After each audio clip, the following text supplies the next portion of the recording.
আজকে লাউ শাক দিয়ে আলু দিয়ে ধনিয়া পাতা দিয়ে আজকে রান্না করবো। ঠিক আছে, সেটার রেসিপি দেখাবো। শর্টকাট, আমি বেশি কিছু দিই না, অল্প কিছু দিয়ে রান্না করবো। অল্প আমার অল্প রসুন অল্প পেঁয়াজ দিয়ে আমি সবসময় রান্না করে খাই, কারণ বেশি পেঁয়াজ বেশি রসুন খেলে আমার ছেলে যায়, এই জন্য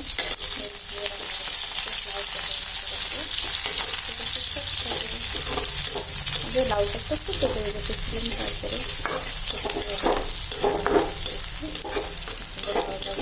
শেয়ার করে দেন, লাইক কমেন্ট শেয়ার করে দিয়ে দিয়েছি। কেমন হয়েছে সেটা আমাকে জানাবেন। ঠিক আছে, তো ভালো লাগে, আপনার কাছে কেমন লাগে সেটা তো আমরা জানতে পারি না।